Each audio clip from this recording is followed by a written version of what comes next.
Es una sensación inolvidable. La primera vez que uno visita algún país donde las oraciones de este tipo sobrevuelan el cielo, siente un profundo estremecimiento.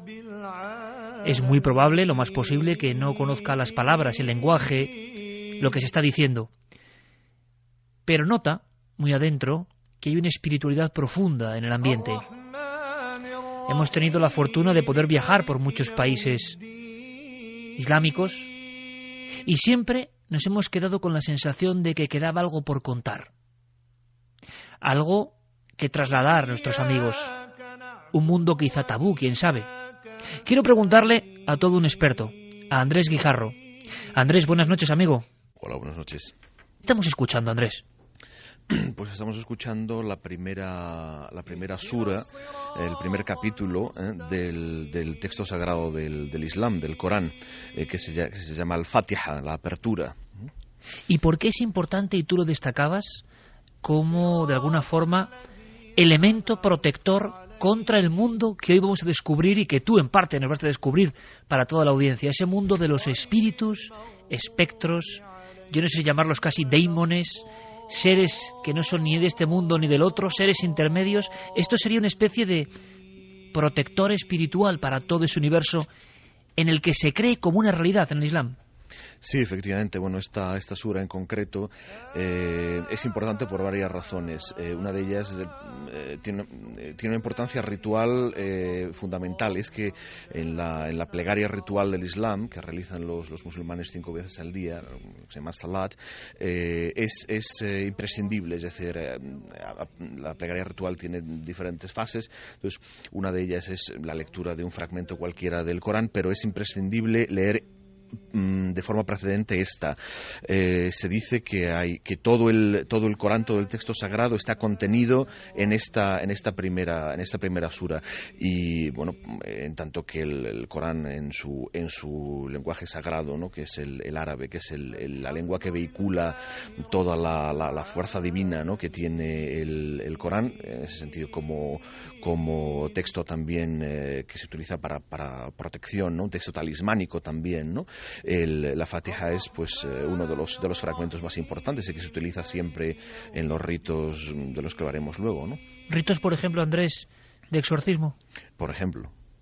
Exorcismos en el Islam. Yo reconozco que soy un absoluto desconocedor de la materia. En los diferentes viajes, casi como hilos sueltos, como retazos, hemos ido elaborando información, pero gracias a varios compañeros, varios amigos, varios expertos de verdad en la materia, como Andrés Guijarro, que yo creo que es una de las máximas autoridades, filólogo arabista, traductor de textos como el Corán, autor de libros tan importantes como Las señales del fin de los tiempos en el Islam, en fin, todo un experto que nos va a permitir abrir esa puerta. Andrés, un poco quizá más tabú en Occidente que en el mundo islámico. En el mundo islámico no se habla mucho de cara afuera de esto, pero por dentro se interioriza, es mi impresión, y la diferencia. No son solo leyendas, no son solo visiones de unos pocos, no hay la lucha entre lo científico, lo posible y lo imposible. Estos seres de los que vamos a hablar, que son capaces, en teoría, de entrar en otros cuerpos, existen, son una verdad.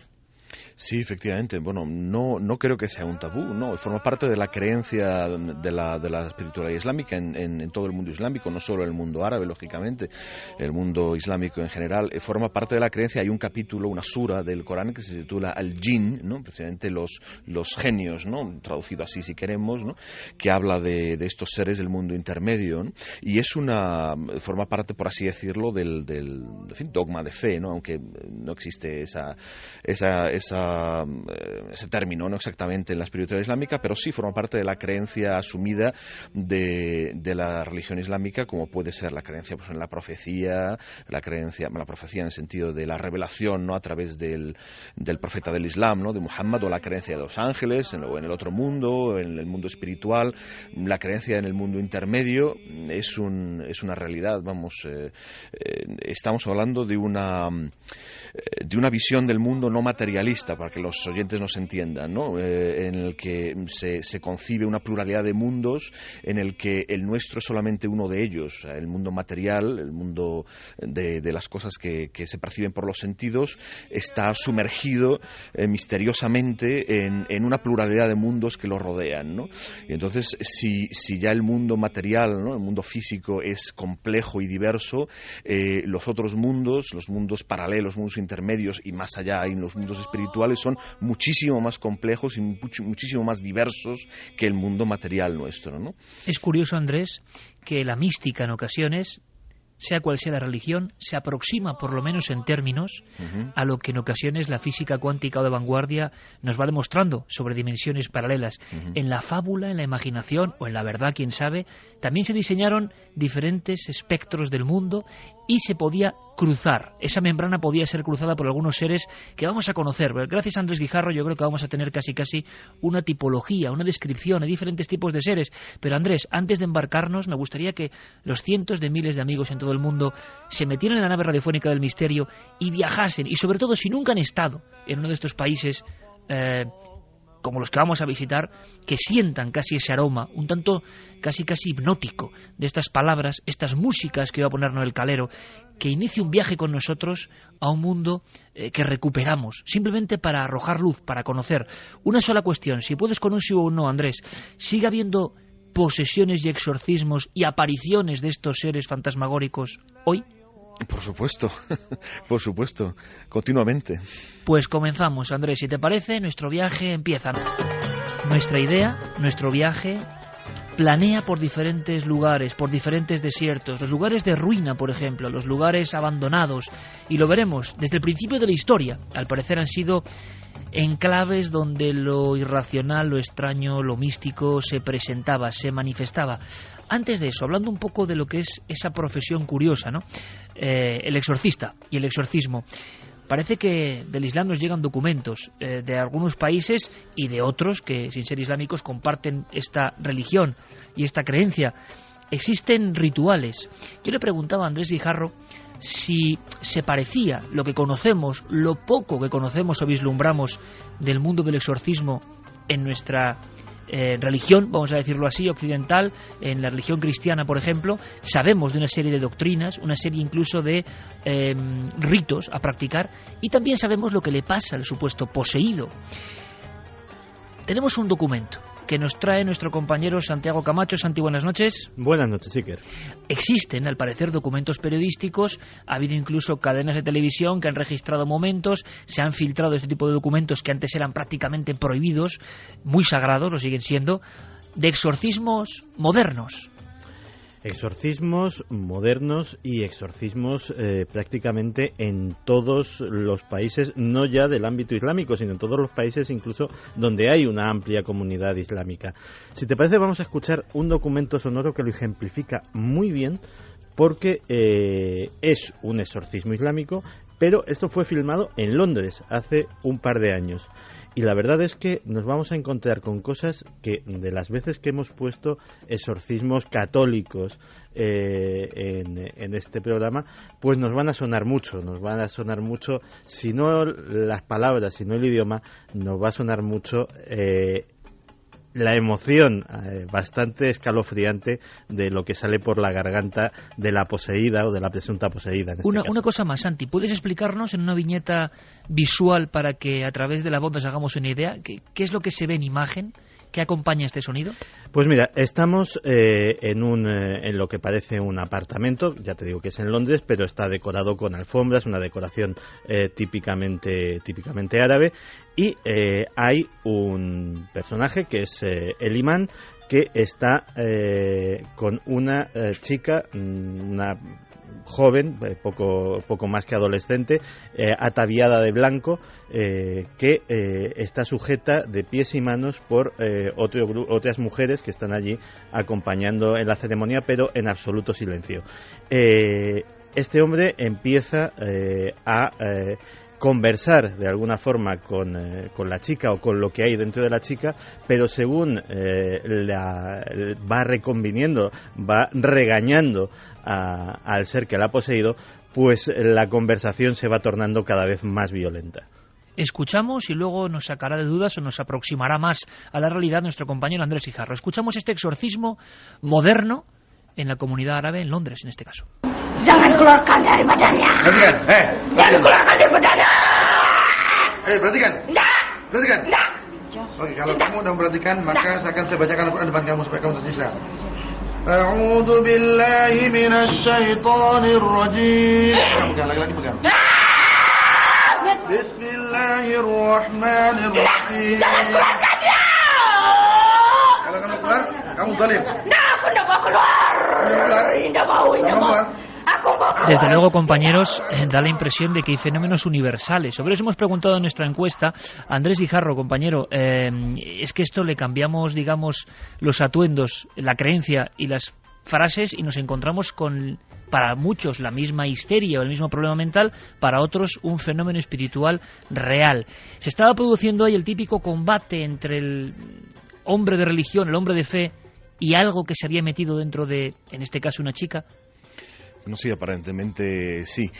Hay similitudes y hay cosas diferentes entre el concepto de exorcismo en el mundo católico o mundo cristiano en general y mundo islámico. Hay efectivamente muchas cosas en común, pero hay otras que son diferentes. ¿Cuáles son las comunes? Vamos a intentar establecer una especie de comparativa para saber de este mundo que yo creo que es muy desconocido. Bueno, pues vamos a ver, cosas en común. En principio, un ser de naturaleza no humana entra o se aproxima lo suficiente a un ser humano como para robarle parte de su identidad y alterar su estado emocional, su estado físico y en algunos casos suplantarlo, digamos, de forma definitiva, ¿no? Eso en lo que, digamos, serían líneas generales, ¿no? En lo que respecta a la figura del exorcista, pues sí tiene que ser efectivamente un hombre de religión, en principio tener unos estudios religiosos, ¿no? En esa línea, ser un hombre efectivamente de fe, tener presencia de ánimo, tener fortaleza física y mental, conocer bien los rituales que se utilizan, digamos, serían los elementos en común.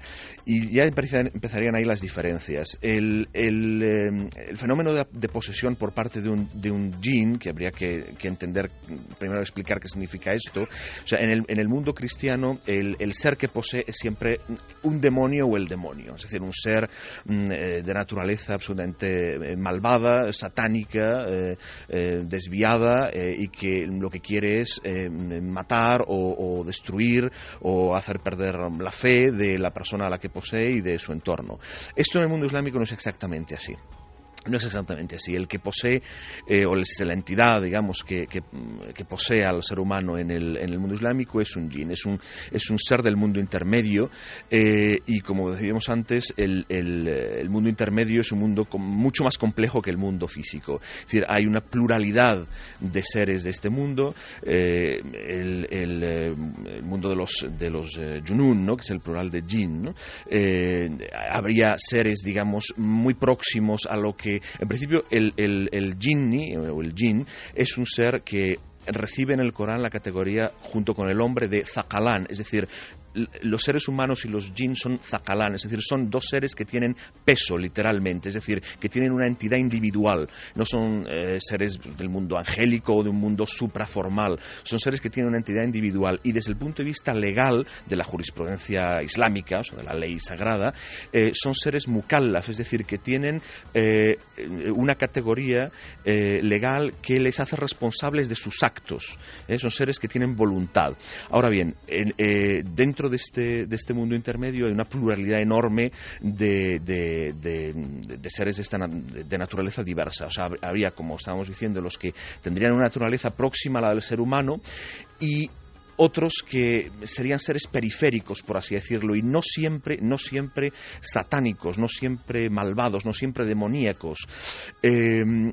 Hay un libro muy interesante publicado, no está publicado en español, está en inglés, publicado hace unos años, sobre la tradición del exorcismo en el Islam, que es el resultado de la divulgación, digamos, la tesis doctoral del autor, en el que se incorporan un montón de entrevistas hechas a exorcistas islámicos de muchos países, y es muy interesante sus testimonios, es muy interesante la visión que ellos dan. Por lo tanto, Andrés, permíteme, porque sí. Luego vamos a ir poco a poco sabiendo algo de esos seres.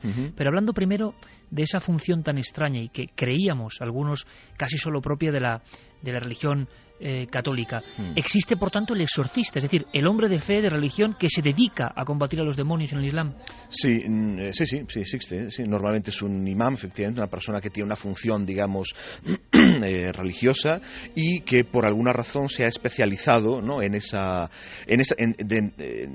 algunas personas que aparecen en esas entrevistas, algunos exorcistas que aparecen en esas entrevistas que te comentaba, decían que ellos, por casualidad, muchas veces descubrieron su vocación al ver el efecto que su presencia tenía en estos casos, ¿no? Y en otros casos no hay ningún don especial, digamos, simplemente son personas que conocen el ritual y que tienen presencia de ánimo y fuerza interna y externa suficiente como para llevarlo a cabo durante a veces un tiempo muy largo, ¿no? Y como hemos visto, Andrés, se traza una especie de diálogo. Eso sí que ocurre con una curiosa similitud, ¿no? Hay una especie de charla, desde luego nada amigable.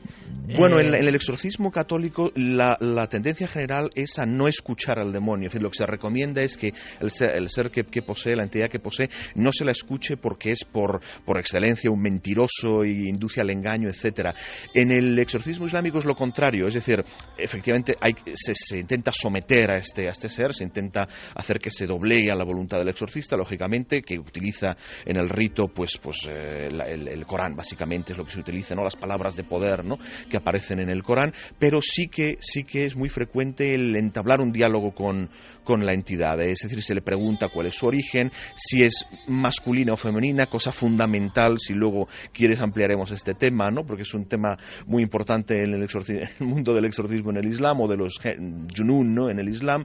Se le pregunta su origen, por qué está haciendo eso, y se le insta a abandonar a ese ser humano, pero sí que es un tema recurrente el de entablar una conversación con la entidad que posee. De hecho, perdona. De hecho, Iker, cuando me estaba documentando para este programa, me encontré con una escena absolutamente infrecuente dentro de lo que sería un exorcismo católico, y era efectivamente en Pakistán un imán que se encuentra con una poseída, habla con el ser que le posee, le pregunta su nombre, le dice que es femenino, que se llama Sita, y automáticamente pues tiene una conversación en términos bastante amables, y entonces el imán le ofrece convertirse en musulmán, porque ella le dice que ella es hindú, porque en realidad no es hinduista de nacimiento, pero se había casado con un jinn masculino y había adoptado la religión de su marido. Entonces consigue convertirla al Islam, y sin mediar otro ritual, simplemente por ese hecho ya consigue que abandone el cuerpo de la poseída. Lo que se le insta, más que en el sentido religioso, ¿no?, a que se convierta en Islam, lo que se le insta a la entidad que posee, ¿no?, al jinni, es que se someta a Dios. Es que en árabe esta palabra es la misma, ¿no?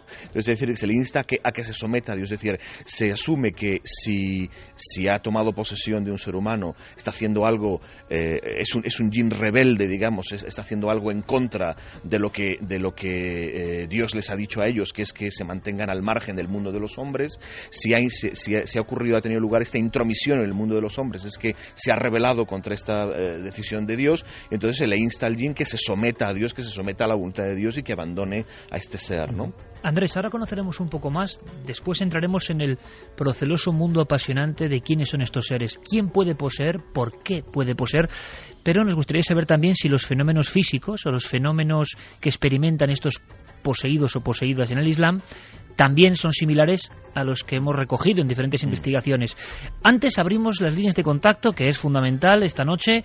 Carlos Largo, compañero, hemos lanzado una pregunta que yo creo que tiene su enjundia, porque nos damos cuenta de esos paralelismos que son universales realmente, todas las culturas parece que creen en lo mismo e incluso se manifiestan los fenómenos de una forma muy muy parecida, y abrimos líneas de contacto en este mismo instante, compañero. Pues buenas noches, Iker, lo primero, y sí, como decías, abrimos esas vías de contacto y el debate de la semana en Milenio 3 en la página web ikerjimenez.com.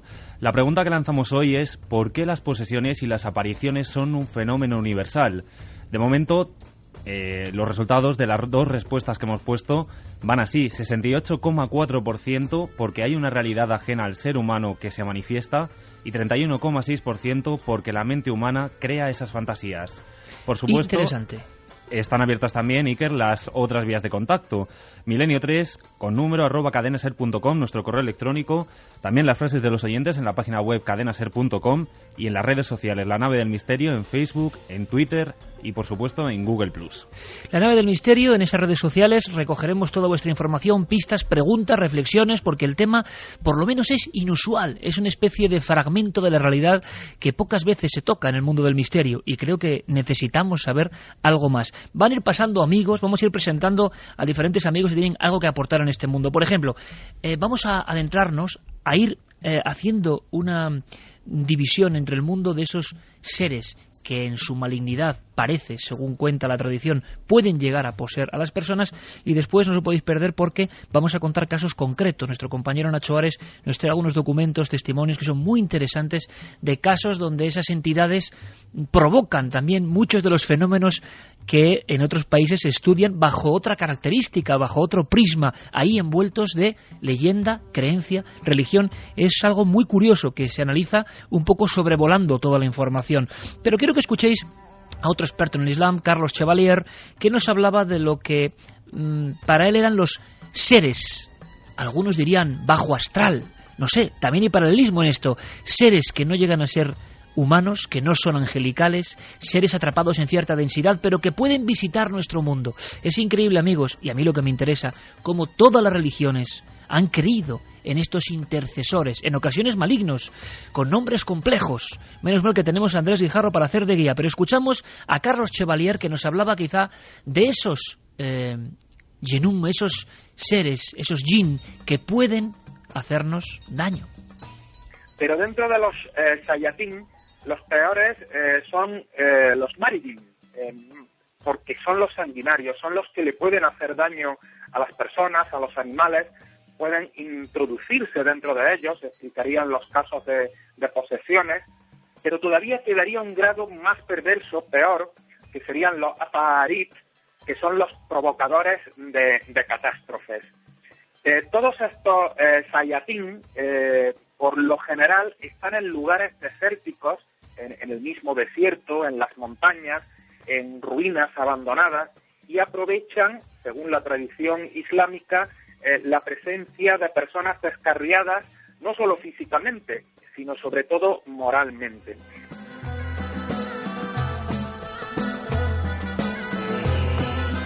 Arenas, ruinas, lugares desolados, vamos a visitarlos. Andrés, parece otra de las características, entornos propicios. Esto siempre me ha parecido muy interesante, porque arqueología y misterio, por muchísimos motivos, y nuestra audiencia lo sabe, han estado siempre como engarzadas, ¿no? En muchos lugares, en nuestra propia tierra, incluso en España, donde ha habido yacimientos arqueológicos, se van superponiendo, como si fueran sustratos, precisamente de un yacimiento, de una cata arqueológica, otro tipo de sucesos y leyendas. En el mundo islámico parece que pasa lo mismo, y me gustaría mucho esta primera radiografía. Lugares abandonados de este tipo, lugares antiguos, lugares con difuntos, no son muy recomendables, porque uno se puede encontrar con estos seres del mundo intermedio, ¿no? Sí, efectivamente. Bueno, hay el mismo profeta del Islam, el mismo Muhammad, recomendaba que cuando se pasara al lado de unas ruinas o de algún vestigio de una civilización ya desaparecida, que se pasara uno muy rápido y que se tapara la cabeza con su manto, ¿no? Él mismo lo hacía así, ¿no? A ver, los Junun están donde están los hombres.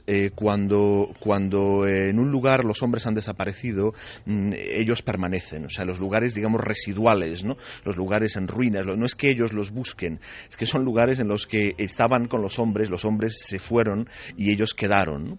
Entonces, es por eso por lo que se deben evitar. También se recomienda, efectivamente, no viajar en solitario por lugares solitarios, precisamente por eso, ¿no? Porque uno nunca está solo en realidad, ¿no? Y siempre, todas las tradiciones espirituales, en el Islam una de ellas, aconsejan no quedarse desprotegido, ¿no? En determinadas situaciones, ¿no?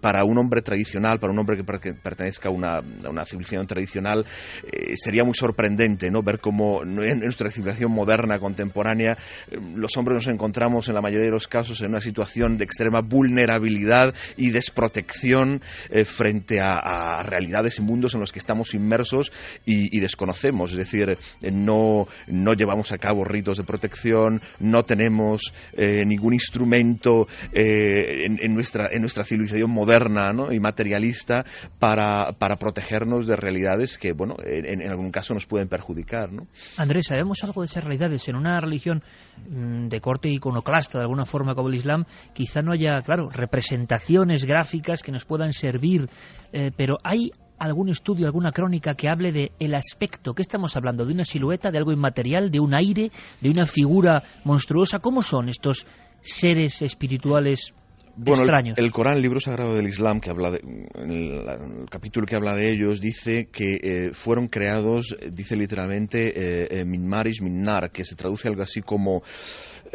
una mezcla entre fuego y aire o un fuego sin humo. Bueno, esto es una forma de referirse a la substancia, ¿no? Por así decirlo, de la que están compuestos. Es una sustancia sutil que no es material ni es absolutamente espiritual, que es intermedia. Un fuego sin humo. Sí, o una mezcla entre aire incandescente y fuego, ¿no? Es simplemente una forma de indicar cuál es la naturaleza de estos seres, ¿no? Es efectivamente una naturaleza intermedia, no es luminosa o espiritual, absolutamente inmaterial, como puede ser la angélica, ni es física, como puede ser la de los hombres o la de los animales. En cuanto a su aspecto, claro, su aspecto real no es visible, pero sí que pueden en algunas circunstancias manifestarse. De todas formas, digamos, la ley que aplica, ¿no? que debe aplicarse tanto para ellos como para nosotros es no provocar el contacto, es decir, que no haya intromisión. Según la tradición islámica, ellos están en este mundo desde antes de la aparición del hombre, fueron creados antes de la aparición del hombre, nos llevan ventaja en ese sentido, pero son mundos que no deben entremezclarse. Y cuando esto ocurre, pues hay casuística al respecto, ¿no? Quiero decir, hay posibilidades de que alguno de esos seres tome una apariencia individual y entre por razones X en nuestro mundo y cohabite o coexista con los humanos, pero es la excepción y no es recomendado en absoluto provocar ese contacto, ¿no? ¿Cómo se provoca ese contacto? Pues según la tradición islámica, por ejemplo, a través de, digamos, actividades invocatorias tipo magia, tipo brujería, lo que hoy llamaríamos pues la ouija, espiritismo. Es decir, son actividades invocatorias que abren puertas a seres de este mundo que no respeten la ley que se aplica tanto a ellos como para nosotros, que es la de no entrometerse, ¿no? uno en el mundo del otro. Sí que se insiste en que ellos son mucho más conscientes de nuestro mundo que nosotros del suyo. Es decir, son en cualquier caso las cosas que se dicen, ¿no? En la tradición islámica de los Junún son las mismas que en las tradiciones occidentales antiguas se han dicho de los elementales, ¿no? Yo desde aquí recomiendo, por ejemplo, a nuestros oyentes, si se quiere conocer la naturaleza de estos seres en profundidad, que se acceda a un libro que sí que está publicado en español, del gran sabio del siglo XV, Paracelso. Es un libro que en español se tradujo el título como El libro de las ninfas o algo así, si no recuerdo mal. Está publicado, creo, en Obelisco hace ya algunos años, y ahí hace un examen pormenorizado de la naturaleza de estos seres, de su diferente tipología, etcétera, de la misma forma en que se puede hacer en la tradición islámica. Pues vamos a seguir ahondando. ¿Cómo son esos seres? ¿Por qué el exorcista del Islam pregunta si el espíritu que posee es masculino o femenino? Hay ritos, frases, vamos a escucharlas, de protección. ¿Sabéis que, por ejemplo, incluso las pirámides ni más ni menos que las pirámides de Egipto estuvieron envueltas por fantasmas, según la tradición y algunas crónicas, o que algunos de los grandes cronistas del tiempo árabe en España dejaron por escrito también encuentros con estos sucesos en ciertos lugares. Bueno, yo creo que va a haber que descubrirlo. Y después, además, vamos a tener muchísima información y algunas novedades. Una sección de Zapping Internacional que trae nuestro compañero Diego Marañón, reportaje sonoro de Javier Sierra, hora para la conspiración. Bueno, pero ahora, como siempre, lo primero, las noticias del misterio en la SER. Misterio en la localidad coruñesa de Betanzos, donde un colectivo cultural ha dado a conocer una ciudad subterránea que se esconde bajo la actual. Un entramado de pasadizos, la mayoría de ellos inaccesibles, que desembocan en los aledaños de la iglesia Santa María de Azogue y en varias casas del municipio que disponen de un acceso privilegiado a esta ciudad oculta. ¿Pero para qué se utilizaba? Nuestra compañera Teresa Villas de Radio Galicia nos lo cuenta. Algunos documentos hablan de estas galerías como minas de mercurio autorizadas durante el reinado de Carlos III, pero todavía hoy se oyen leyendas que apuntan a la existencia de tesoros escondidos. La Asociación Cultural Dédalo de Bric ha dedicado los últimos 20 años a su estudio, defiende que su construcción es anterior y el hecho de que todos los túneles acaben bajo la iglesia de Santa María do Azogue les ha llevado a pensar en un uso ritual de estos espacios. De La Coruña nos vamos hasta Cádiz, donde expertos en genética de la Universidad Complutense de Madrid han constatado la presencia fenicia en esta localidad en unos esqueletos hallados en el Teatro Cómico de la ciudad. El paleopatólogo Manuel Calero nos habla de cómo estaban los cuerpos. A 4,5 metros de la altura del suelo actual aparecieron individuos sin enterrar y con signos de muerte in situ por hechos violentos. A uno se le pudo hacer un TAC y se supo que tenía una fractura de fémur y una malformación en la cabeza, en el cráneo. Estaba boca abajo y con la mano izquierda alzada. Junto a él, aproximadamente a 5 metros y algo, había otro individuo sin cabeza y con una gran piedra de unos 50 kilos sobre sus piernas. ¿Y cómo llegan los especialistas a la conclusión de que esos restos son fenicios? Manuel Calero nos lo cuenta. Como hubo suerte y en los 3 individuos había restos de dientes, pues se pudo hacer ADN mitocondrial. El individuo del siglo VIII ha dado un haplotipo, o sea, una secuencia genética absolutamente un ADN fenicio. ¿Y qué ocurre con el individuo más joven? El ADN muestra un 50% de marcadores genéticos típicamente fenicios y otros 50% del marcador genético que se llama H. Y vamos con una noticia sorprendente. Según publica el diario inglés Daily Mail, el expresidente de Estados Unidos, Eisenhower, tuvo 3 contactos con extraterrestres. Esto es lo que afirma Timothy Good, ex asesor del Pentágono y del Congreso de Estados Unidos. Al parecer, los encuentros se llevaron a cabo en 1954 en la base aérea Holloman, en Nuevo México. Eisenhower, con el apoyo del FBI, organizó estas cumbres interplanetarias donde los extraterrestres les hicieron saber que venían con intenciones pacíficas. Según Good, la primera reunión se concertó con humanoides de apariencia nórdica, pero el pacto de no agresión definitivo se firmó con una raza popularmente conocida como grises. En 2010, Henry McElroy, funcionario de New Hampshire, aseguró haber visto un documento secreto destinado a Eisenhower que corroboraría estos encuentros. Y continuamos en el interior de la Tierra, en este caso en una cueva de la península croata de Pelgesak, donde se ha hallado un extraño zodiaco. Se trata de fragmentos de un zodiaco de hace 2100 años que los científicos sospechan que sea la tabla del astrólogo helénica más antigua encontrada hasta ahora. Los estudiosos la han llamado la tabla Nakovane. Está realizada en marfil y sobre todo se pueden observar los signos de Cáncer, Piscis, Géminis y Sagitario. El arqueólogo y biblista Javier Alonso nos habla del interés que tenían los pueblos de aquella época por conocer el futuro. Bien, el hallazgo lo que confirma es que todos los pueblos mediterráneos, no solamente los más conocidos como los griegos o los romanos, todos estaban interesados en conocer el futuro de las personas y la forma habitual ya desde tiempos muy antiguos en Mesopotamia es el conocimiento de la carta astral del recién nacido. La posición del Sol, la Luna y todos los planetas en el momento del nacimiento. La semana que viene, muchas más historias aquí, en Noticias del Misterio.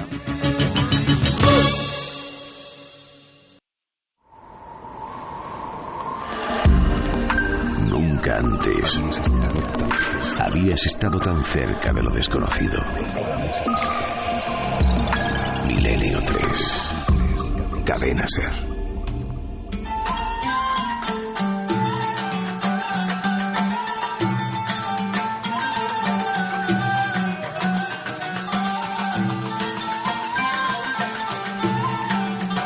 Esto que está sonando ahora mismo, queridos amigos y amigas de Milenio 3, es música ancestral, auténtica, de pleno corazón del Cairo.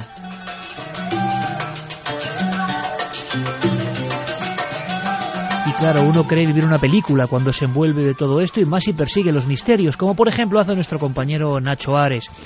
Quiero saludarle ya porque trae algo que yo no conocía y que me parece asombroso para completar este extraño puzzle fascinante del Islam y la conexión con lo paranormal sobrenatural.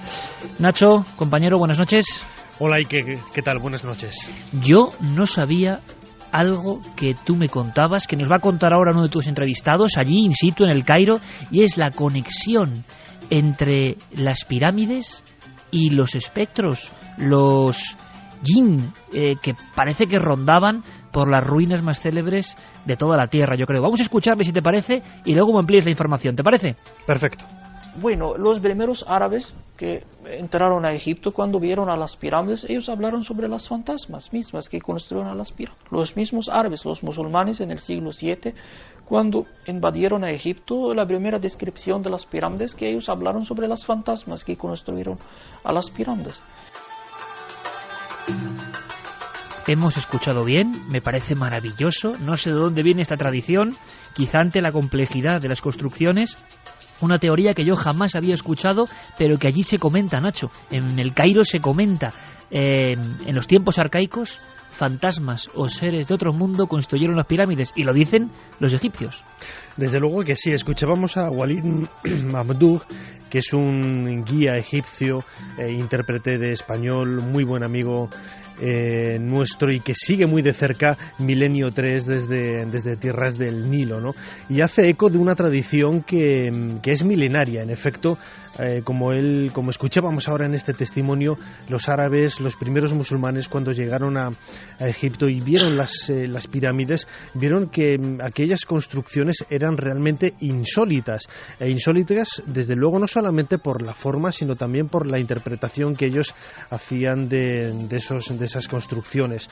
Nosotros las vemos ahora como las construcciones de los grandes faraones. Sin embargo, en aquella época, pues en el siglo VII, las interpretaron de una manera, pues como cualquiera podría interpretarlas, ¿no? Como algo totalmente ajeno a su idiosincrasia, a su naturaleza, y lo veían como producto de fantasmas, como producto de seres extraordinarios, como producto de una tradición milenaria que desde luego no entraba en su manera de ver la naturaleza.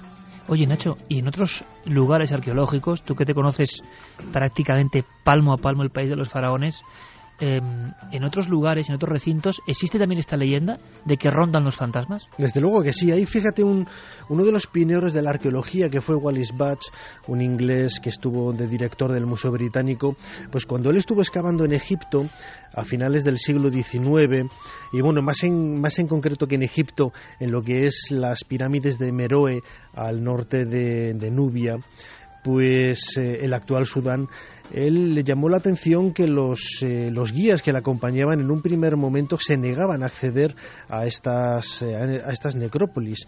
Ellos siempre habían sido bastante recelosos de ir a estos lugares. Y fíjate, Iker, que él lo que cuenta en sus diarios de trabajo, lo que cuenta Wallis Budge, es que él tuvo que acercarse en primer momento en solitario, porque cuando los dos guías que iban junto con él para ir a ver estas pirámides, le dijeron: no, maestro, nosotros nos quedamos en este lugar, y si quieres ir tú, adéntrate tú mismo a este lugar tenebroso e insólito, y nosotros te esperamos aquí. Es mucho el miedo que tienen todavía los musulmanes en acercarse a estos lugares, ¿no? Porque están rodeados de secretos que para ellos siempre están vinculados al mundo de los fantasmas y de lo insólito.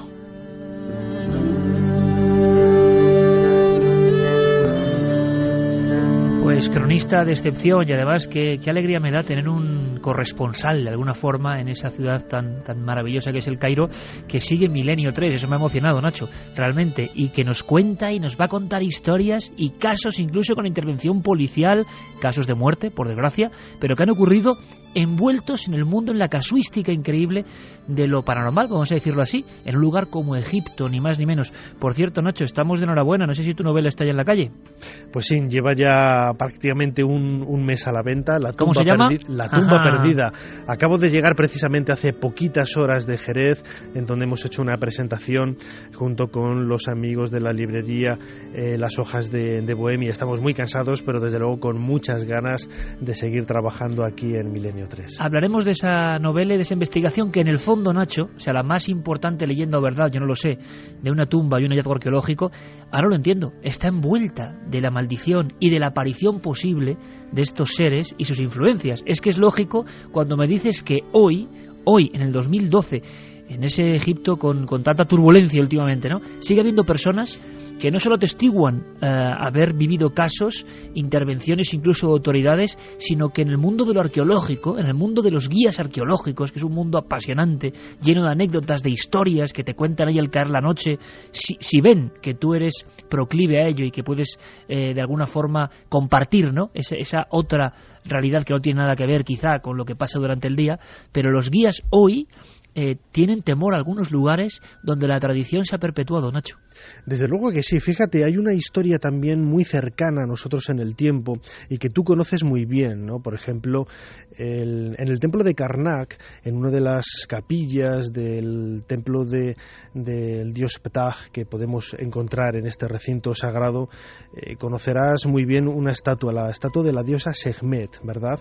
Es una estatua de granito negro que está iluminada apenas por un cenáculo, por una luz superior que hay en esta habitación y que convierte la estancia en un lugar casi mágico, en una puerta ancestral que conecta el mundo terrenal con el mundo de los fantasmas. Pues fíjate, cuando los arqueólogos ingleses excavaron este lugar a principios del siglo XX, se llevaron una desagradable sorpresa. Al poco de acceder a esta habitación y al poco de empezar a trabajar en ella, no solamente encontraron lo que hoy conocemos como la estatua de la diosa Sekhmet, sino que también pocos días después de que los obreros tuvieran primer conocimientos de esta estatua, los arqueólogos, como digo, se llevaron una desagradable sorpresa.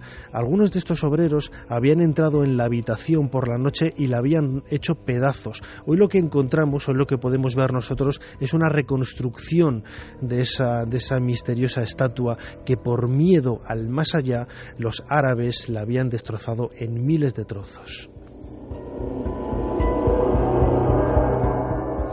Es decir, un miedo que se perpetúa, que queda en las piedras, que queda en algunos lugares, pero hay algo más. Nuestro corresponsal Cairota nos habla de eso que nos interesaba, la posibilidad de que uno de estos seres del inframundo, vamos a llamarlo así, con esa descripción tan fenomenal que ha hecho Andrés Guijarro y que es tremendo, ¿eh? Los antiguos cómo atinaban, o sea, con pocas palabras cuentan cosas que retumban en nosotros, porque parece que las reconocemos. Un fuego sin humo, ¿eso no es una especie de ascua, de resplandor? ¿Qué es eso? ¿Seres luminosos? Nos habla nuestro buen amigo en el Cairo de la posibilidad de posesiones, nos habla de casos que se investigan, de casos que ocurren, de historias de las que por supuesto queremos saber mucho más. No tenemos un texto en la religión musulmana o por ejemplo en el Corán que está hablando sobre esto, pero son tradiciones, leyendas que dicen que algunas veces, por ejemplo, una persona del otro mundo está, por ejemplo, enamorado con una persona viva y puede ser hombre o mujer, claro, puede ser del otro género, y él puede hacer problemas para él, causar problemas para él en su vida, le impide de casarse, por ejemplo, puede hacer obstáculos en su camino del casamiento y muchas veces puede causar, por ejemplo, el divorcio.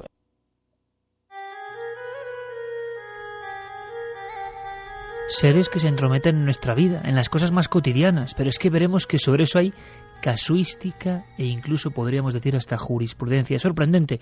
Un texto de nuestro amigo Andrés Guijarro dice: el Islam no acepta la posibilidad de que el espíritu de un fallecido regrese a este mundo tras su partida o pueda comunicarse con los vivos. Ojo a este dato, porque esto sí que es una diferencia importantísima. El fantasma, el eterno fantasma de nuestro mundo occidental, es el que vuelve del más allá. La eterna historia que viene desde el mundo grecorromano, el muerto que se presenta de nuevo para decirnos algo. Esto, Andrés, es importante. En el Islam no ocurre, el muerto no vuelve para hacer estas cosas. Siempre es la acción de estos seres del mundo intermedio, ¿no? Sí se considera la posibilidad de que, por ejemplo, en un sueño, alguna persona, un ser que haya fallecido de este mundo, se entiende, se aparezca para dar algún mensaje de índole espiritual a la persona. Esto sí se acepta. Ahora, el concepto occidental de fantasma, es decir, el espíritu del fallecido que pues lleva a cabo determinadas actividades en nuestro mundo, o incluso se le puede ver, se le puede contemplar de una u otra forma, no. La tradición islámica no niega la fenomenología en absoluto. Lo que le da es otra interpretación.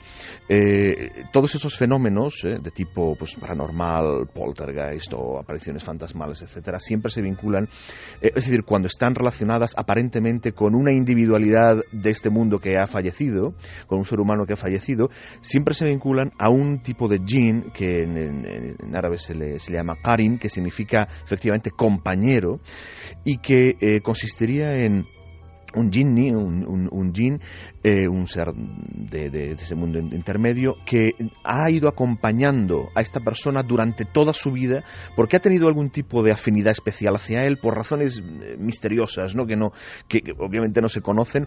Ha ido acompañando todos los días de la vida, o prácticamente todos los días de la vida, a esta persona, de tal forma que ha ido creando una especie de personalidad doble, ¿no? De forma que si este qarin no es bueno, digamos, es de naturaleza negativa, cuando la persona, el ser humano, ha fallecido, y según la tradición islámica, pues su esencia espiritual ya está en el mundo espiritual y no va a volver de ahí, no va a comunicarse con los seres humanos.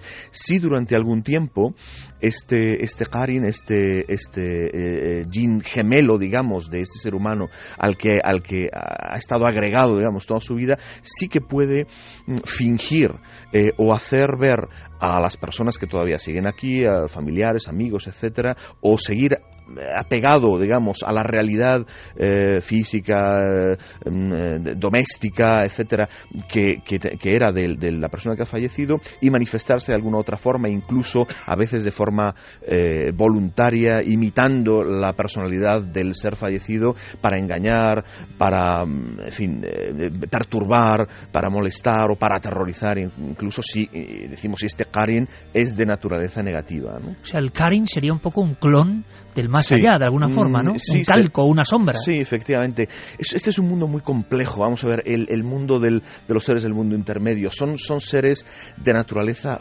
psíquica, por entendernos. Entonces, muchas veces resulta muy difícil saber dónde termina el ser humano y dónde empieza el jinn, o dónde empieza el jinn y dónde termina el ser humano. Algunos sabios del Islam han dicho que de los elementos que componen al ser humano, de todos los elementos que componen al ser humano, materiales, psíquicos, sutiles, energéticos, espirituales, el ser humano es un agregado de todos esos elementos.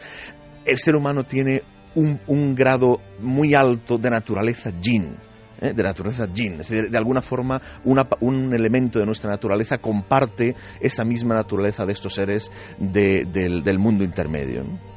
Vamos a hacer una cosa, vamos a escuchar otra oración que nos ha proporcionado Andrés Guijarro, otra oración que hace de talismán. No es, es un versículo, es un versículo. Sí, son todos los ritos del exorcismo que pueden tener pequeñas diferencias entre exorcista y exorcista, se basan fundamentalmente en la utilización de determinados versículos del Corán. Es decir, es la herramienta por excelencia, ¿no? Esto es, Andrés, el Ayat al-Kursi. Sí, efectivamente, es la ley del trono, ¿no? Vamos a escucharlo y nos cuentas qué es, porque esto de que un ser de otro mundo se pueda entrometer de alguna forma, poseyendo o no, pero haciendo la vida imposible, incluso con temas amorosos por en medio, nos ha sorprendido, y creo que esto nos va a proporcionar todavía datos que nos van a dejar alucinados, a mí y a la audiencia. Lo vais a comprobar. Escuchamos estas palabras, Ayat al-Kursi. Andrés, cuéntanos, ¿esto qué es? ¿Qué estamos escuchando? Bueno, esto es un fragmento de una sura más larga del Corán y es por excelencia el fragmento talismánico del Corán. Todo el Corán en sí mismo es talismánico, es una herramienta de protección, en tanto que en su lengua sagrada, atención, no en las traducciones, sino en su lengua sagrada, en la lengua que fue revelado, que es el árabe, y que es la lengua, digamos, que vehicula todas las bendiciones y que vehicula la energía, ¿no? divina, por así decirlo, y que se puede utilizar con estos fines. Este fragmento y las dos últimas suras, los dos últimos capítulos del Corán, que son dos suras breves, una que se titula Al-Falaq, ¿no? La aurora, y la última que es An-Nas, los hombres, son por excelencia las tres herramientas básicas del exorcista en el Islam. Y los usos que puedo hacer de ella, pues si quieres entramos en ellos ya, ¿no? Por supuesto, directamente, y sobre todo, si es posible, que no hablemos solo de fábula, sino de realidad creída profundamente, como que uno de estos jinn puede entrometerse en matrimonios, puede poseer a mujeres o a hombres. Vamos, eso tiene que ver con lo que comentábamos antes, una de las diferencias entre el concepto de posesión en el Islam y en el cristianismo. El cristianismo la posesión siempre es producto de la malignidad del ser que posee, ¿no? Que es de naturaleza satánica o demoníaca. En el Islam no siempre es así. Hay veces que sí y hay veces que no. Hay veces que es producto de una especie de obsesión que tiene este ser por un ser humano. Entonces, podemos decir que un grandísimo porcentaje de las posesiones en la tradición islámica vienen de seres que en la tradición occidental se les denominaría íncubos o súcubos, es decir, seres que entran o se vinculan de alguna forma al ser humano por una pulsión de índole sexual, una especie de atracción de naturaleza sexual, o el equivalente que sea para ellos, ¿no? en su mundo. De forma que hay muchos de los ritos del exorcismo, cuando el exorcista le pregunta ¿por qué te has entrometido en la vida de esta persona? ¿Por qué has entrado en ella? La respuesta del jinn es que le ama o que le desea o que quiere casarse con él o que está enamorado de esta persona y que no le va a dejar, etcétera, ¿no? Es muy, muy, muy frecuente, muy frecuente. Y en esos casos no sería una posesión de naturaleza satánica, sería producto de una obsesión o de obsesión amorosa, qué curioso. Sí, o de un especial una especial afinidad de algún tipo que se nos escapa obviamente por parte de estos seres del mundo intermedio, de estos Junun, hacia esta persona en concreto, ¿no? Y en cualquier caso, y luego también insiste los exorcistas en el Islam que no hay siempre un mismo grado de posesión, es decir, no todos los casos serían tan radicales como el que hemos oído antes o como el que estamos acostumbrados, a ver, pues en el mundo cristiano a través del cine, etcétera, ¿no? Hay muchos grados, y ese sería el definitivo, en el que el ser ya domina, digamos, completamente a la persona, ¿no? Se ha adueñado de su voluntad, se ha adueñado efectivamente. Pero habría muchos grados, ¿no? Manifestaciones de obsesión espontánea, ¿no? Por parte de la persona, ¿no? Del ser humano me refiero en este caso, ¿no? U otros muchos grados, ¿no? de posesión por parte de este ser. En cualquier caso, el ritual siempre consiste en la lectura sobre la persona, ¿no? Poseída de estas aleyas. En algunos casos se utilizan elementos, por ejemplo, el agua o el agua de rosas o el aceite de oliva puro, sobre el que se recitan, ¿no? estas aleyas. decir, se carga este soporte, ¿no? En este caso el agua de rosas o el aceite de oliva, se convierten en soporte que va a vehicular esta energía que transmiten estas palabras sagradas, y bien se le hace beber a la persona, bien se le baña con ella, bien se le dan masajes o se le fricciona, ¿no? con esos elementos ya cargados, pero básicamente es la lectura, la recitación una y otra vez de estas aleyas concretas o de otras que siguen un orden especial. El orden especial de los versículos del Corán para el exorcismo es un orden que ya estableció el profeta del Islam, el profeta Muhammad, que él exorcizaba, lógicamente, como exorcizó Jesucristo y como han exorcizado todos. ¿Él exorcizaba? Sí, por supuesto, como exorcizó Jesucristo también a los posesos, y como exorcizó el Buda, y como exorcizaron todos los fundadores o grandes seres, ¿no?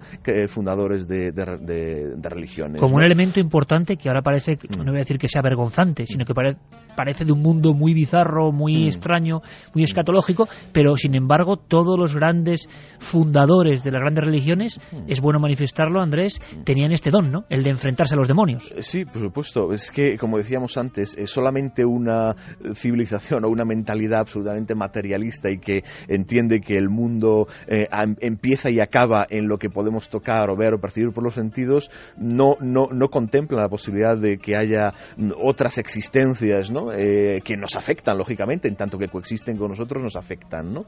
Una cosa que me interesa y seguro que va a interesar a la audiencia, porque yo no lo he oído jamás y creo que es interesantísimo, el aceite de oliva como elemento, que curioso, porque el agua, el agua de rosas, hasta lo entendemos, el aceite, claro, como españoles también lo entendemos, pero como material casi sagrado que vehiculiza o que lleva toda la potencia, digamos, ritualística de las oraciones. Sí, pero esto ocurre en la tradición católica también. El aceite de oliva es lo que se usa para la unción de los enfermos, por ejemplo, para que es un sacramento de la Iglesia católica. Claro, pero en un exorcismo nos o en parece... el bautismo también se unge al niño con aceite de oliva, ¿no?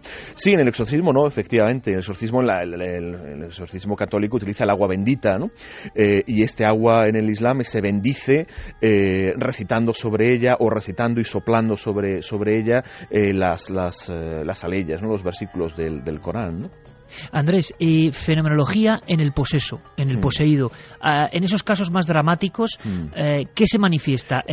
¿Pasa lo mismo que en los exorcismos más conocidos de otras culturas? Ahí sí que hay, en los casos extremos o de posesión total, sí que hay una práctica afinidad 100%, vamos, con lo que ocurre en el mundo cristiano o en otros mundos, ¿no? Efectivamente, bueno, pues episodios violentos. Muchas veces, dicen los exorcistas, ¿no?, de la tradición islámica, el jinn está oculto, no se manifiesta más que cuando empieza el exorcismo, es decir, cuando empieza a escuchar los versículos del Corán, es cuando la persona empieza a tener un comportamiento violento o, en fin, empiezan a ocurrir manifestaciones, en fin, como ocurren xenoglosia, una fuerza sobrehumana, episodios de levitación, o de, en fin, los mismos episodios que ocurren en los exorcismos de la tradición católica. Ahí sí que prácticamente no hay ninguna diferencia. Otro curioso paralelismo, como esos seres enamoradizos del otro lado, que en el fondo es la historia de los íncubos y súcubos de otras culturas que visitan por la noche y vampirizan de alguna forma, ¿no? Es decir, todo tiene una base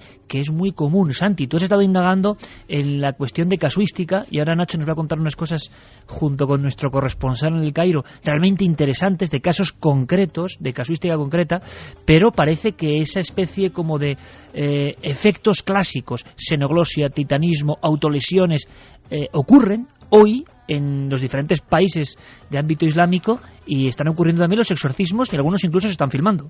Sí, de hecho hay, como ya te he dicho, prácticamente en todos los países del ámbito islámico se está dando el exorcismo. De hecho, ahora mismo incluso en Egipto hay, para que veas hasta qué punto está metido en la tradición y en la religión, hay un famoso sacerdote copto que está llevando a cabo exorcismos, obviamente de cristianos, pero que está atendiendo también a muchísimos árabes, a muchísimos musulmanes sí, que están que se ponen a su disposición. Y viceversa también, hay muchos cristianos coptos, o algunos, muchos, que acuden a exorcistas musulmanes. Esto en Egipto, donde coexisten las dos religiones, eso es relativamente habitual. Y desgraciadamente también he constatado un fenómeno que también se da en en la tradición del exorcismo cristiana, que es el exorcismo que sale mal o el exorcismo que es llevado a cabo por alguna persona no preparada o especialmente fanática. Recordemos los casos pues del exorcismo del Albaicín o del exorcismo de Annalise Mitchell, que fue llevado a cabo por sacerdotes pero también acabó fatal. Hay ejemplos en el Islam también. Y hay ejemplos en el Islam. De hecho, tengo aquí ahora mismo el caso de una joven marroquí de 22 años que murió durante un ritual de exorcismo porque fue obligada a beber 11 litros de agua presuntamente para la purificación. De hecho, los padres de la joven quisieron detener el exorcismo y llevarla en ambulancia, pero el exorcista o presunto exorcista les detuvo diciendo que era la única forma de expulsar al demonio de allí.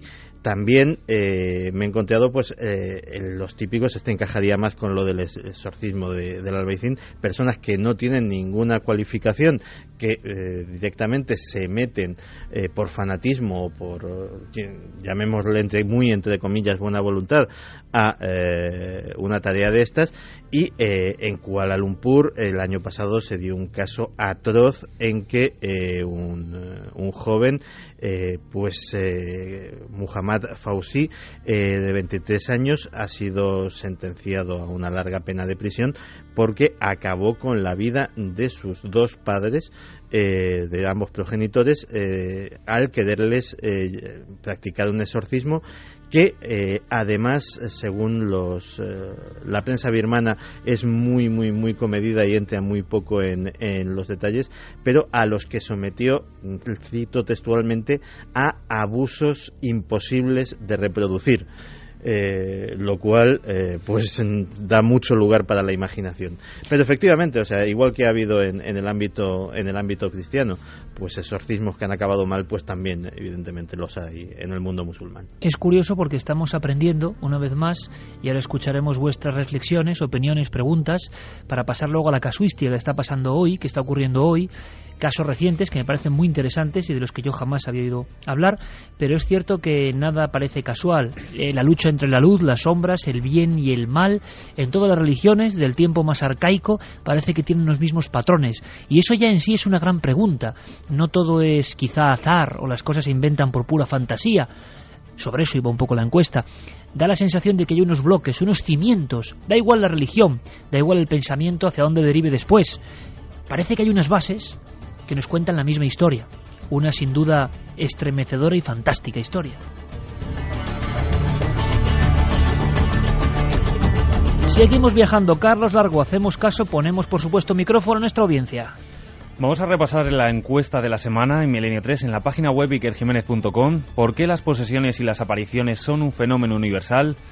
Ahora mismo, un 67,7% opina porque hay una realidad ajena al ser humano que se manifiesta, y el 32,3% de nuestros oyentes opina porque la mente humana crea esas fantasías. Reflexiones, pensamientos al aire, a las ondas, nunca mejor dicho, de nuestros oyentes. Juan Antonio Ortiz Sánchez nos comentaba: esta práctica era común en las sociedades antiguas y tenía su origen en la magia. En la antigua Babilonia o Irak, los sacerdotes rompían una imagen de arcilla o de cera que simbolizaba al diablo, con el fin de destruir al demonio real. Los griegos y los egipcios realizaban ritos similares. Muchas religiones siguen hoy practicando el exorcismo en todo el mundo. Qué interesante mensaje, por cierto, y qué bien documentado. Nacho también nos decía: impresionante el exorcismo, sin entender el idioma se veía esa lucha, esa confrontación y el grito desgarrador. Gran tema el de hoy. Diego Brito Álvarez, la primera, nos se refiere a la respuesta de la encuesta, a la de que es una realidad ajena al ser humano. Él opina que independientemente de la ideología, esas fuerzas oscuras son propias del mundo, incluso diría del universo. Varían las creencias y los ritos, pero lo que no varía es el fin y la fe. Celia Marcuentas nos preguntaba que qué opinamos sobre que el Islam podría ser la religión del diablo de los cristianos. ¿Podría ser un indicador de la persecución de cristianos en muchos lugares del mundo? Bueno, es un tema interesante y del que hablaremos y del que se está investigando, y prepararemos un dossier que creo que va a sorprender en un futuro. Silian también nos comentaba, las posesiones y las apariciones son un fenómeno universal porque el mal no entiende de razas ni culturas. Las posesiones se producen en personas que le tienen tanto miedo al mal que creen que está dentro de ellos. Juan Miguel, por ejemplo, decía, ¿hay también casas encantadas en el mundo árabe? Ah, qué buena pregunta. Pues mira, Carlos, vamos a hacer una cosa. Vamos a escuchar a el buen amigo de Nacho Ores, nuestro oyente y corresponsal en el Cairo. Vamos a dejar que nos cuente algo y ahora Nacho ahonda y da más datos, porque las manifestaciones de estos seres se parecen tanto a la casuística que otros llamarían paranormal. Es decir, yo planteo esto, ante los mismos fenómenos, el matiz cultural, el matiz tecnológico, el matiz de la persona concreta que los interpreta es quien da el nombre, quien bautiza. Fenómeno de poltergeist. Y luego si ocurre, por ejemplo, en una barriada del Cairo hace unos años, es un jinn, ¿no?, que está actuando. Pero en el fondo, lo que se está observando parece muy similar. Escuchad, por favor, con muchísima atención. Era una viuda que vivía con su hijo en una casa. Escuchaba un sonido extraño que le llamaba, la invitaba para hacer relaciones sexuales. Y es una fantasma. Ella llamó a la policía y informó a ellos pero claro, era una cosa ridícula para ellos. Bueno, esta voz la dijo que él va a visitar a su casa a las 5 de la tarde. Si ella no se casa con él va a matar a su hijo. La policía fue a la casa y toda la casa estaba arrodillada de todos los lados. A las 5 de la tarde ellos encontraron las ventanas, se abrieron muy rápido, entró un viento y escucharon todos a una voz que dijo, te he avisado. Ella agarró a su hijo, estaba abrazando a él. Esta fantasma o este espíritu sacó el hijo de sus brazos y la echó en el techo y le mató. Nacho, abuela pluma, historias que ha recogido y en este caso historias con intervención policial y de final de los años 60. Sí, apareció publicado como testimonio de una de las informaciones recogidas por las investigaciones de Said Ismail, un periodista egipcio que suele publicar temas de este sentido, ¿no?, en el periódico Al-Akhbar, ¿no?, en las noticias. Como vemos, es un caso que a nosotros nos llama la atención, ¿no?, por estar enfocado y enmarcado en la tradición islámica, en el mundo árabe, pero que tendría muchos paralelos en lo que hoy denominamos nuestra tradición occidental, ¿no?, nuestra propia tradición natural. Y sin embargo vemos que tanto en un entorno como en el otro los ámbitos, los problemas siempre son muy parecidos, ¿no? Y aparecen voces, aparece un increscendo y el tema sexual por en medio también, otra vez. Efectivamente, antes lo comentaba Andrés Guijarro, el tema sobre todo, como bien comentabas ahora, de la fenomenología extraña y sobre todo con esos pequeños matices, esos flecos vinculados al mundo de la sexualidad de los jinns, pues nos resulta bastante curioso, ¿no? Y tiene una serie de salientes que todavía no tienen explicación.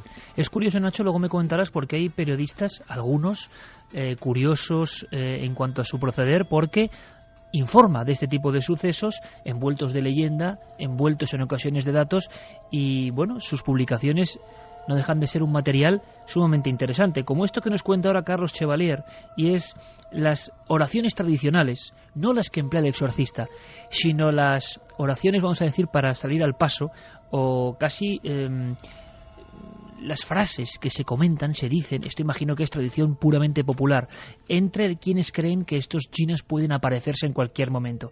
Escucha, ya veréis qué interesante. La más efectiva dicen que es pronunciar la frase en el nombre de Dios en árabe, Bismillah. Suena fortísimo, repetida y enérgicamente.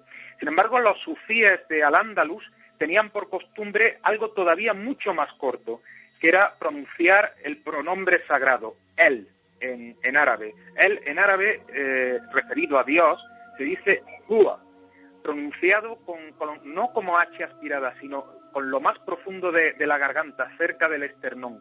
Eso pronunciado con una cadencia como de fa sostenido era lo que hacía que cualquier jinn maligno se apartara rápidamente y, si era un jinn creyente, ayudara al hombre a seguir por la vía del Islam que había elegido.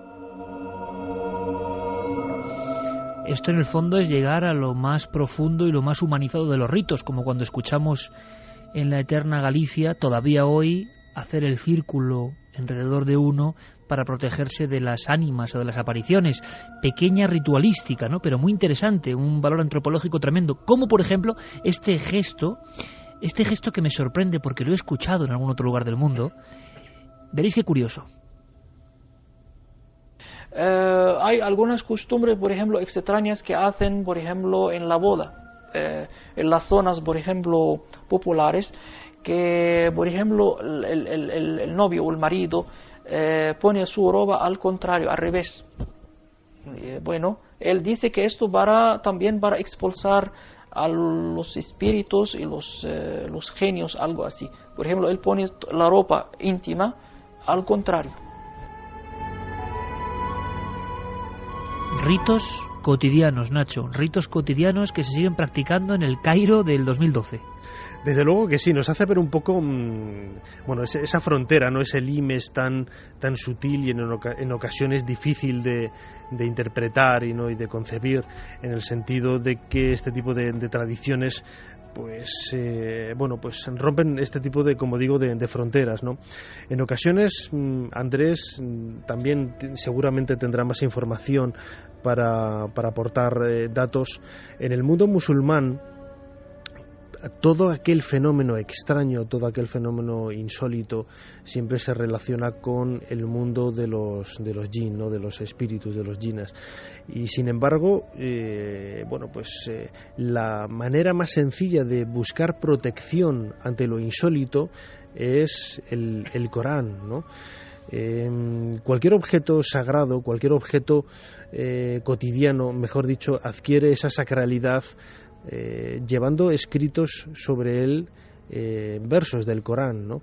O el simple gesto de mencionar el nombre de Alá, el nombre de Dios, sacraliza y parece proteger a las personas que puedan tener este tipo de problemas, ¿no? Es uno, por ejemplo, de los amuletos más famosos del mundo árabe, es la mano de Fátima, ¿no?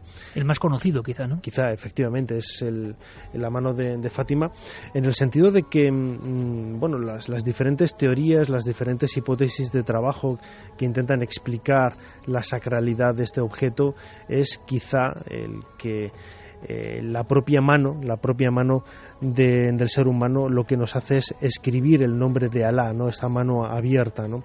Esta mano derecha, ¿no? Son quizá esos elementos que a nosotros nos resultan insólitos, pero que desde el mundo, desde el punto de vista de una persona árabe, pues quizá, desde no un árabe, sino un musulmán, quizá tiene también esos matices de verosimilitud, ¿no? En muchos lugares del mundo islámico yo he visto esas manos abiertas y otras incluso solamente en lugares más pobres. Recuerdo la frontera de Túnez con Argelia, las manos que habían sido manchadas en barro quizá y puesta en el dintel de las puertas, ¿no? Como si fuese una mano que ahuyenta a ese mundo o a ese inframundo que puede estar rondando, Andrés. Y realmente la magia es una forma cotidiana de protegerse, pero como siempre la magia tiene peldaños que no deben recorrerse. Tú al principio del programa decías algo que dicen idénticamente, por ejemplo, los exorcistas en España, los exorcistas oficiales, siempre ponen al espiritismo, a la magia y a la invocación como, incluso a la Ouija, por supuesto, el elemento por donde estos seres entran en la vida de los hombres y las mujeres. Y esto se repite en el Islam. Sí, efectivamente, así es, en tanto que la magia, es decir, las energías que se mueven en la magia son energías del mundo sutil, es decir, no es un mundo espiritual, no son energías del mundo espiritual, sino que son energías más próximas al mundo material, son del mundo intermedio. Entonces, involucrarse, digamos, en este tipo de rituales que normalmente tienen un elemento invocatorio, que por cierto, esta es una de las razones por las que Se supone que dice la tradición islámica que el intentar el contacto con los junún nos perjudica a nosotros y les perjudica a ellos, en el sentido de que como gran parte de estos rituales tienen que ver con tienen elementos invocatorios, es decir, se les solicita la ayuda de estos seres o se les invoca de forma directa o indirecta, muchas veces de forma indirecta y sin ser consciente de ello el invocador, pero se les invoca de alguna forma, es decir, en el sentido que uno intenta formar parte de alguna forma, utilizar elementos de su mundo, pueden llegar a creerse lo que no son, es decir, puede llegar a perjudicarle en el sentido de que estos seres tienen una tendencia al endiosamiento, es decir, al ver que los seres humanos necesitan de ellos, intentar pues hacer que los seres humanos les adoren o les rindan culto o les ofrenden cosas, etcétera. Y esto, desde el punto de vista de la religión islámica, es algo por lo que ellos tendrán que rendir cuentas, puesto que no es su función, ni es este culto y esta veneración se le debe solo a Dios, ¿no? Entonces, en ese sentido, la magia es perjudicial para el ser humano, o en fin, la magia en ese sentido, ¿no? Para crear causas en este mundo, utilizando elementos del mundo intermedio, no es beneficioso para el ser humano y tampoco es beneficioso para estos seres del mundo intermedio que se ven involucrados, ¿no? Y sí, en tanto que hay siempre un elemento invocatorio, es una puerta, claro, es una puerta de acceso, ¿no? Y hablando de puertas, Andrés, ¿la Ouija o algo similar en el mundo islámico? ¿Se tiene conocimiento de eso? No existe, no, la Ouija, bueno, incluso, no. No digo que no haya quien la practique, pero no pertenece a la tradición islámica y no... Y no hay ningún sucedáneo, ¿no? De alguna forma de invocación de ese tipo con las letras. No, de esta forma no. Sí que hay rituales mágicos y brujeriles, si se quiere, ¿no? De invocación y para utilizarlos a los junún, efectivamente para causar mal o bien en el mundo material, en nuestro mundo, pero no está un instrumento para contactar con, en fin, los fallecidos o los... No, así no lo hay. Bueno, vamos a escuchar algo que sí que hay y que es curioso. Cuando hemos trabajado en alguna ocasión en otro mundo tan distinto como el de Japón, la cultura japonesa, sus mitos, sus fantasmas, al final están ahí los trazos paralelos, que es lo que queremos un poco observar, lo universal de estos fenómenos del hombre y de lo que parece que no es el hombre, quién sabe. En Japón, por ejemplo, hay una creencia tremenda de las casas de mal augurio, las casas que están, por ejemplo, junto a lagos, junto a charcas, sobre todo junto a canalizaciones de agua, puentes donde queda agua acumulada, sobre todo el agua estancada. Y para los japoneses el agua estancada significa un lugar donde los yurei, en este caso, que también incluso recuerda, ¿no? Son todos términos muy parecidos. Sí, también en el mundo islámico, el tema del agua estancada. También. Sí, mira, cualquier sitio en el que haya algún grado de corrupción, un vertedero de basuras, agua estancada, sí, porque se entiende o se considera que estos elementos, digamos, inmateriales, estas energías de la materia orgánica en corrupción, son una de las cosas de las que se alimentan al menos algunos de estos seres. Igual ahora me das más detalles, Andrés, sí. Pero quiero que escuchemos a nuestro compañero en el Cairo, porque fíjate, existe esa conexión y nos lo contaba de esta forma que parece increíble, pero ahora tú nos vas a dar más datos. Agua, a mí me pareció muy sorprendente, porque el agua, con ese sentido purificador, pero sin embargo, si está estancada, si está bajo algún edificio, si lleva mucho tiempo ahí en la oscuridad, mal asunto. Escuchamos. Además de las historias de la voz que pueden escuchar del agua, que por ejemplo se arrojaban mujeres en la agua y por ejemplo puede ser una mujer se suicida, por ejemplo un hombre se suicida y después de a lo largo de muchos años se podía escuchar una voz que le llama desde el agua. Esto pasaba muchas veces en las aldeas. Sí, siempre en las aldeas hay una relación entre el agua y las fantasmas. Siempre cuando estás cerca, tienes una casa cerca de un lugar que tiene agua, un canal de agua, por ejemplo un brazo del río Nilo, hay posibilidad de ver algo extraño. Alguien que te llame desde el agua, una voz extraña, algún ruido. alguien que te llame desde el agua. Qué curioso paralelismo ha surgido aquí, Andrés, ¿verdad? El agua junto al hogar, el agua quizá como, no sé, espejo yo que puede adentrar esto. En lo que estaba diciendo esta persona, una cosa es efectivamente lo que él decía, que corrientes de agua o desde el río se oyeran voces o hubiera alguna presencia allí. Esto es una cosa, esto es algo que aparece también en la tradición de los elementales en Occidente. Son las ondinas, son las ninfas del agua que atraían a los hombres, ¿no? Ahí estaríamos hablando de un jin que habita el agua, es decir, un jin del agua, igual que los hay del aire, igual que los hay de la tierra, pues los hay del agua. Entonces sería un jin del agua. Otra cosa son las aguas putrefactas o las aguas estancadas. Eso es diferente. Ahí la presencia de los yunun tiene que ver con los efluvios, digamos, de esa putrefacción, igual que en un sitio en el que, bueno, pues digo, un sitio inmundo o un sitio sucio, un vertedero de basuras en los que hay, digamos, efluvios no solamente físicos sino también sutiles. Estos son los que atraen, ¿no? Estos, y normalmente, claro, se dice efectivamente los yunun que habitan estos lugares, los yunun que se alimentan de la putrefacción o de los efluvios sutiles de la putrefacción, son normalmente yunun negativos, ¿no? Son malvados o son perversos o no son luminosos, digamos, no necesariamente perversos, satánicos, demoníacos, como decía. Simplemente es que hay que entender que el concepto de yunun, sobre todo los que causan molestias, ¿no? Los que causan problemas, ¿no? al ser humano, no es exactamente, como decíamos, el concepto de Satán. En el mundo cristiano, lo satánico, al final Satán se ha terminado convirtiendo en una especie de antidios, ¿no? De un ser poderosísimo, un ser que en el mundo islámico el mundo de los yunun o la influencia de los yunun negativos se puede considerar más como una infección, es decir, es un fenómeno de infección que puede ser más grave o puede ser menos grave. Entonces, si es menos grave, si es un fenómeno de infección, digamos, leve, bueno, pues es fácilmente, con todas esas herramientas que da la misma tradición islámica, la fuerza de los versículos del Corán, etcétera, pues se atenúa. ¿Qué es una infección más grave? Bueno, pues es el mismo medicamento, pero en dosis más altas, ¿no?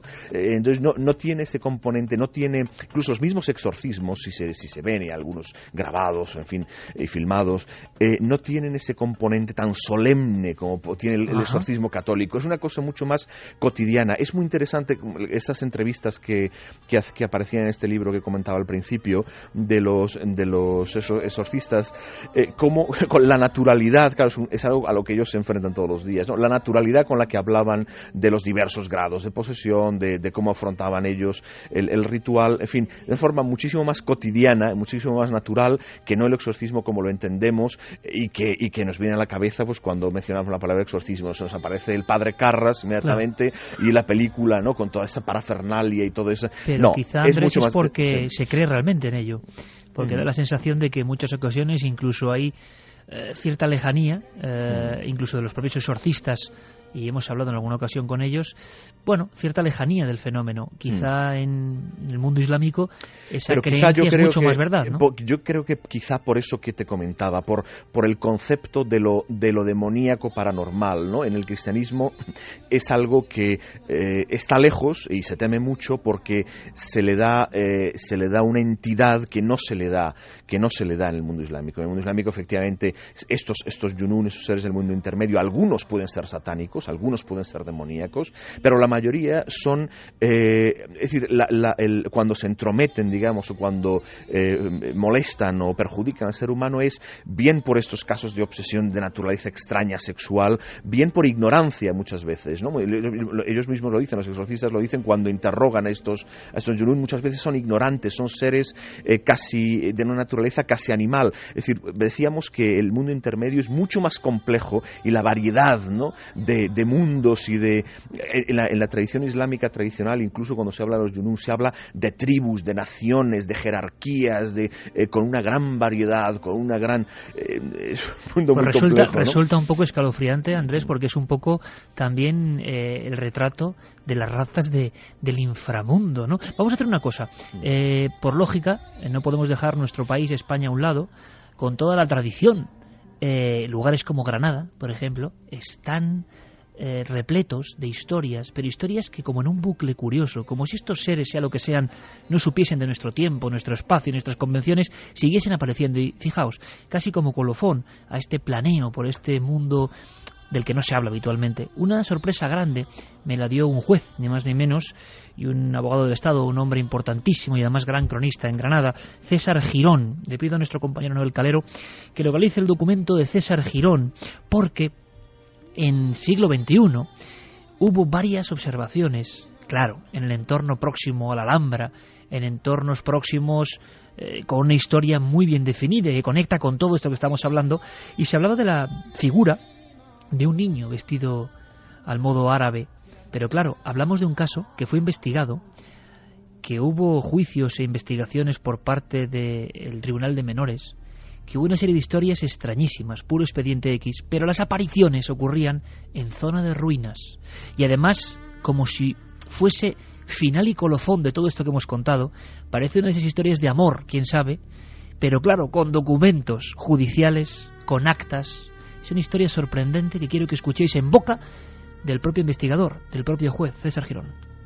Es un suceso muy reciente, de una niña que decía tener la visión de un niño moro que la perseguía, que se asomaba a la ventana del dormitorio en que dormía, que la despertaba por la noche, que se reía a su lado, que le tiraba del pelo, bueno, en definitiva, que estaba junto a ella casi incesantemente y que además la molestaba. Y es un supuesto muy reciente, tan reciente como de principios de este siglo, del año 2002, tanto que dio lugar a que esta niña fuese tratada por un equipo interdisciplinar, por médicos, psicólogos, pedagogos, y en principio se llegó a la única conclusión de que se trataba de una niña que estaba enferma, que presentaba una modalidad de neurosis.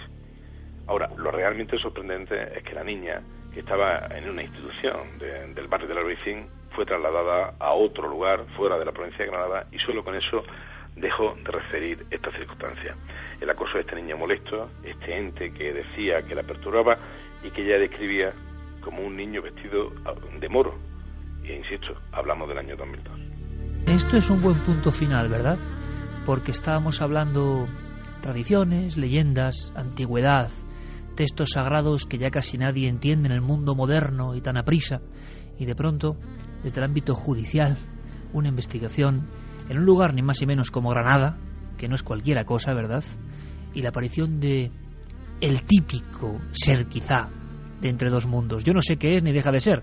Sé que existen los expedientes, que existe la investigación y que tenemos la fortuna de que una autoridad en el ámbito de la justicia nos lo cuente. Esa niña se alejó de ese lugar y dejó de ver esa historia. Una historia que es el calco de lo que Andrés Guijarro, de lo que Nacho Ares y Santiago nos comentaban, ¿no? De la tradición. Pero la tradición a veces, algunas veces, parece que sigue presentándose y manifestándose.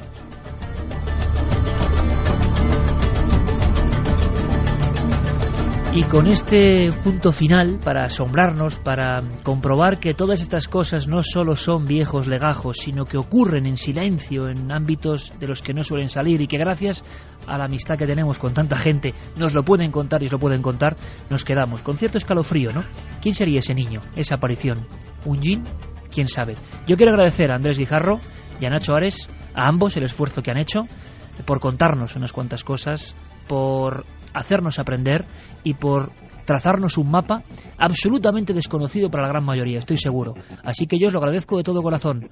Un abrazo muy fuerte, amigos, y gracias por trasnochar con nosotros en Milenio 3. Muchas gracias, un placer, Iker. Buenas noches, Iker. Gracias, compañeros. Por cierto, don Santiago Camacho, en el mundo islámico hay equipos de investigadores que persiguen estos fenómenos.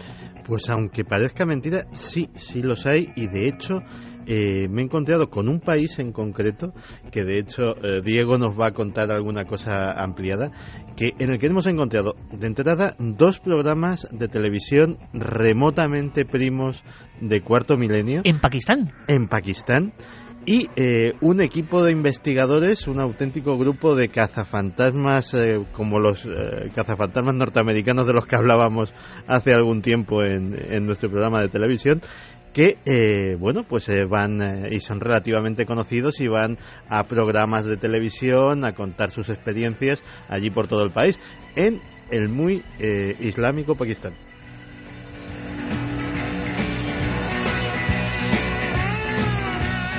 Bueno, pues después de conocer un poco el mundo de los jin, de los yenum, de los amores casi de ultratumba, de las tradiciones que luego se convierten en casos que han pasado incluso en nuestro propio país y han llegado a los papeles de la justicia, de conocer un poco que hasta en las pirámides hubo tradiciones de seres inmateriales, de conocer también, ¿por qué no?, que las ruinas, lugares como los vertederos y ámbitos con aguas estancadas no son muy recomendables, porque puede aparecernos lo imposible de repente, después de conocer historias de la policía y de supuestas muertes, e incluso de investigadores que publican en los periódicos de mayor tirada del mundo islámico. Después de conocer todo eso, yo os invito a una tercera hora que puede ser apasionante.